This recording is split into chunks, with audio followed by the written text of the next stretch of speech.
कक्षा 11 कला वर्ग में इतिहास विषय पढ़ने वाले मेरे प्रिय विद्यार्थियों, पिछले लेक्चरों के माध्यम से आपको इतिहास विषय के प्रथम लेसन समय की शुरुआत से के सभी महत्वपूर्ण बिंदुओं से मैं आपको परिचित करा चुका हूं। अब अंत के ये 3 बिंदु हैं जिस पर आज चर्चा होगी, जिसमें से पहला बिंदु है भाषा और कला। इसको सबसे पहले हम लोग लेते हैं। बच्चों, जो हमारे पूर्वज थे, हमारे आदि मानव थे, वो भाषा का इस्तेमाल कैसे करते थे, भाषा के इस्तेमाल की शुरुआत कहाँ से हुई, ये इस बिंदु में हम लोग समझेंगे। मैं आपको बताना चाहता हूं कि भाषा पहले हाव भाव या इशारे से, हमारे आदिम मानव जो थे वो हाव भाव और इशारों से अपनी बात अपने साथी, अपने परिवार के लोगों के बीच पहुंचाते थे। आपने किसी गूंगे व्यक्ति को देखा होगा, वो अपने कंठ से तरह तरह की आवाजें निकालता है और हाथ के विभिन्न मुद्राओं के माध्यम से अपनी बात को दूसरों तक पहुंचाने का प्रयास करता है। उसकी भी एक विधि है। लेकिन अगर हम आदिम मानव की बात करते हैं तो पहले जो शुरुआत का आदिम मानव था वो अपनी बातों को हाव भाव और इशारों से समझाने की कोशिश करता था। जब उसने भाषा को उच्चारित करने का प्रयास किया तो वहां पे कुछ गाने गुनगुनाने जैसी बात शुरू हुई होगी, ऐसा हम अनुमान लगाते हैं। और अंततः जो है वाणी का प्रारंभ बुलावा से, यानी किसी को बुलाने से, अपने साथी को अपनी ओर बुलाने से, अपनी ओर आकर्षित करने से, या फिर उसे सावधान करने के लिए होती रही होगी, ऐसा भी हम विश्वास कर सकते हैं। क्योंकि हमारे पास कुछ तो साक्ष्य हैं और कुछ आज के उदाहरणों से हम उसको समझ सकते हैं। जैसे मैं यहाँ एक उदाहरण आपको देना चाहता हूँ। अफ्रीका के जंगलों में रहने वाला एक हरा बंदर जब शेर या किसी हिंसक पशु को देखता है तो एक विशेष तरह की चिचिहाट की आवाज निकाल करके वो अपने साथियों तक सूचना पहुंचाता है कि सावधान, शेर या हिंसक जानवर आ गया है। तो इस प्रकार आज आप भी बंदरों को या लंगूरों को या चिंपैंजी को चिचियाते हुए देखते होंगे, तो क्या उनकी बात हम समझ पाते हैं? नहीं। लेकिन उनके साथी जो होते हैं वो किसी न किसी रूप में उसको इशारा समझते हैं। तो इस प्रकार मनुष्य में धीरे धीरे, जो आदि मानव थे उनमें धीरे धीरे भाषा का विकास होने लगा। अब हम देखते हैं कि मनुष्य जो है सबसे पहले कम ध्वनियां निकालता था, अपने मुंह से कम ध्वनि निकालता था। लेकिन जैसे जैसे समय आगे बढ़ा, धीरे धीरे ध्वनियों की रफ्तार और आगे बढ़ी और फिर वही ध्वनि जो है आगे चल करके भाषा के रूप में विकसित हो गई। ठीक है। अब हम ये देखेंगे कि भाषा की शुरुआत कहां से होती है। तो इतिहास में जब हम साक्ष्यों की बात करते हैं और वहां पे कुछ अनुमानों की भी बात करते हैं, तो यह संभावित है, ऐसी संभावना हम लगाते हैं कि लगभग 20 लाख साल पहले होमो हैबिलिस आपको याद है ना, वही मनुष्य जो अपने लचीले हाथों से औजार पत्थर के गढ़ सकता था।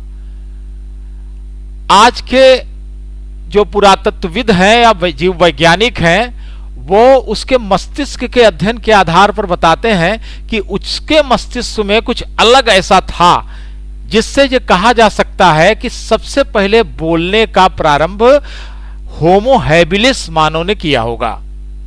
ये एक अनुमान है। फिर भाषा थोड़ी विकसित हुई तो स्वर तंत्र, जैसे स्वर और व्यंजन के साथ आज हम भाषा बोलते हैं, तो एक स्वर तंत्र का विकास भी सामने आया और यहां भी अनुमान लगाया जाता है कि ये जो आधुनिक मानव था, चिंतनशील मानव था, उसने स्वर तंत्र का विकास किया और यह कार्य लगभग 2 लाख साल पहले हुआ, ऐसा अनुमान लगाया जाता है। एक मत और भी है जो बताता है कि भाषा का विकास कला के साथ साथ हुआ और यह लगभग 40 से 35 हजार लाख साल के पहले विकसित हुआ है। तो हम भाषा से अब कला पर आ गए। मनुष्य में कलात्मक अभिरुचि कब पैदा हुई? प्राचीन मानव के संदर्भ में यह भी एक महत्वपूर्ण तथ्य है। मैं बताना चाहूंगा आपको कि आदिकालीन मानव का जो भाला होता था, उसके पीछे जो बेंत लगी होती थी, उस पर कुछ नक्काशी मिली है। साथ ही साथ हाथी दांत के कुछ आभूषण मिले हैं, उन पर भी नक्काशी मिली है। ये कलात्मकता का प्रतीक था। साथ ही साथ कई गुफा चित्रों में भी कला के प्रमाण मिलते हैं। आप जानते हैं, शिकार के बाद मनुष्य के पास जो समय रहता था, वो क्या करे, तो समय का सदुपयोग करने के लिए कभी कभी मनुष्य जो था वो किसी जानवर का चित्र जो है जिस गुफा में रहता था, किसी पत्थर से बनाया करता था। तो इस तरह जो चिंतनशील मानव था उसमें कला के अंकुर फूटे। मैं यहां अब आपको कला से जोड़ते हुए इस गुफा की तरफ ले चलता हूं। अल्टामीरा के गुफा चित्र। अल्टामीरा बच्चों यूरोप के स्पेन का नाम आपने सुना होगा। स्पेन एक महत्वपूर्ण देश है यूरोप का। वहां पर एक गुफा थी अल्टामीरा। उसके पास एक पुरातत्वविद रहा करते थे, मार्सिलिनो नाम था उनका। मार्सिलिनो वो पुरातत्वविद थे और वो उस गुफा में अक्सर आया जाया करते थे, आसपास की गुफाओं में। तो एक दिन वो इस अल्टामीरा गुफा में जा करके और जमीन पर बैठ करके कुछ खुदाई कर रहे थे। जाते समय वो अपनी एक छोटी सी पुत्री थी उनकी, जिसका नाम मारिया था, उसको भी लेकर के गए हुए थे। इसको आप एक कहानी की तरह लेंगे, लेकिन ये एक सच्चाई है और ये बात है सन 1879 की। तो जब वो खुदाई कर रहे थे और उनकी पुत्री खेल रही थी, उसी गुफा में इधर से उधर दौड़ रही थी, अचानक उसने आकर अपने पिता को झिझोड़ा और कहा, पापा पापा जरा छत पर देखिए, बैल है। तो पहले बच्ची की बात का उन्होंने ध्यान नहीं दिया, लेकिन जब बच्ची ने फिर कहा तो उन्होंने छत की तरफ नजर उठा के देखा। तो पहले तो उन्हें कुछ स्पष्ट नहीं दिखाई पड़ा, लेकिन जब उन्होंने ध्यान दिया तो उन्होंने देखा कि वास्तव में बड़े कलात्मक ढंग से बैल और कुछ अन्य जानवरों के चित्र गुफा के छत पर बने हुए दिख रहे थे। वो रोमांचित हो उठे, क्योंकि वो एक पुरातत्वविद थे और ऐसी ही चीजों की वो खोज किया करते थे। उन्होंने देखा ध्यान से, तो देखा कि जो चित्रकारी बनी थी उसमें रंग का इस्तेमाल नहीं था, लेकिन फिर भी वो रंगीन लग रही थी, क्योंकि उसमें एक प्रकार के पेस्ट का इस्तेमाल किया गया था, जिसे हम लेई कह सकते हैं। बहरहाल वो बेहद प्रसन्न हुए और उन्होंने इस गुफा के संदर्भ में एक लेख, एक पुस्तिका निकाली और उसका प्रकाशन किया। लेकिन लगभग 20 साल तक लोग इस बात को मान ही नहीं रहे थे कि ये गुफा चित्र इतने पुराने हैं, क्योंकि वो इतने अच्छे और विकसित थे कि लोगों के लिए मानना बड़ा मुश्किल था। बहरहाल आगे चल करके अल्टामीरा गुफा को आदिम मानव के कलात्मक अभिरुचि के संदर्भ में बेहद महत्वपूर्ण स्थान मिला। अल्टामीरा के साथ साथ फ्रांस की लेस्काक्स गुफा, याद रखिएगा, फ्रांस की लेस्काक्स, और फ्रांस की ही सोवे नाम की एक गुफा। यहां आप जानवरों की सैकड़ों चित्रकारियां देखने को मिलती हैं और अनुमान लगाया जाता है कि यह 30,000 से 12,000 साल पहले आदिम मनुष्य द्वारा बनाई गई है। गौरे, घोड़े, साकिन, हिरन, मैमथ, मैमथ का मतलब बहुत विशालकाय जानवर, गैंडा, शेर, भालू, तेंदुआ, लकड़बग्गा, उल्लू, तमाम जानवरों के चित्र हमको इन गुफाओं में सैकड़ों की संख्या में मिलते हैं। ये इस बात की तस्दीक करते हैं कि मनुष्य के अंदर कलात्मकता का गुण विकसित हो रहा था। तो इस प्रकार हम गुफा चित्रों के माध्यम से उस समय मनुष्य के कलात्मकता के गुणों के बारे में जानकारी प्राप्त करते हैं। अब मैं आपको यह बताना चाहता हूं बच्चों, इतने अध्ययन के बाद आप अच्छी तरह समझ गए होंगे कि हमारे पूर्वज का जीवन कितना कठिन था। आज आधुनिक युग में जब हम विकास की एक चरम अवस्था में हैं, हमारे पास सब कुछ है, आसान जीवन और भौतिक सुखों से पूरी तरह ओतप्रोत जीवन हम जी रहे हैं, तो क्या हम कल्पना कर सकते हैं कि जैसा जीवन हमारे उन पूर्वजों ने जिया, क्या ऐसे लोग आज भी दुनिया में मौजूद हैं? आप शायद सोचेंगे कि ऐसा नहीं हो सकता, लेकिन ऐसा है। आज भी संसार में कुछ हिस्सों में ऐसी जनजातियां हैं जो शिकारी संग्राहक हैं, यानी शिकार करते हैं और जंगलों से जो कुछ मिल जाता है उसी को बटोर करके अपना जीवन यापन करते हैं। ऐसे लोगों तक पहुंच बनाने के लिए हम आधुनिक मानव प्रयास करते हैं।